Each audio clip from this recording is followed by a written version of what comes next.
Tulad ng sinabi ng presiding officer kanina, matapos maiso ang summons, mabibigyan ng 10 araw mula sa pagkakatanggap noon ang nasasakdal para magbigay ng kanyang kasagutan. Pagkatapos noon, kung ninanais ng prosecution, maaari silang magsumite ng reply. Makalipas ang 5 araw, matapos nilang matanggap yung sagot ng nasasakdal doon sa summons at sa copy ng complaint. Aabot na tayo ng halos patapos na ng buwan ng Hunyo o humigit kumulang June 26, depende kung kailan nila matatanggap at depende kung kailan natin matatanggap. Titigil ang paglilitis dahil wala ng authority ang mga prosecutor na magpatuloy pa sa kapasidad na yon. Dahil tapos na ang kanilang termino sa ilalim ng 19th Congress.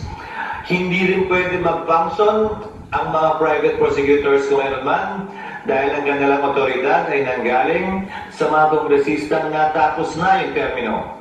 So walang mangyayari mula June 30 hanggang July 28 pag-resume muli ng Kongreso.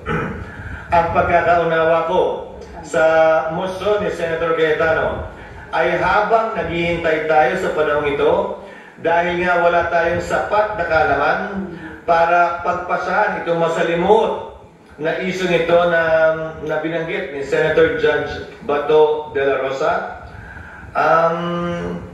pwede tayong mag-issue ng mga kautusan para tugunan ng prosecution man o ng nasasakdal para sa gayon sa pag-convene ng 20th Congress at ng impeachment court muli sa ilalim ng 20th Congress.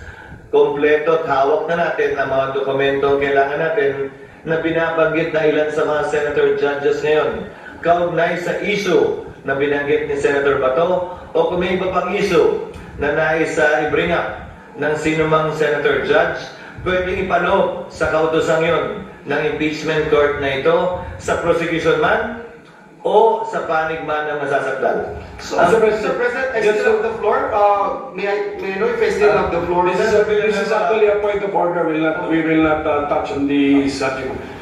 Just to improve our processes or our procedure, Mr. President. Tingnan nyo kayo, nakapagsalita kayo, sa pagkakaunawa ko, ito ang motion ni Senator Cayetano. Approve mag-motion subject to style. Kung pwede po, iwasan natin yun. We are now a court. Hindi tayo mag-approve ng motion subject to style. The most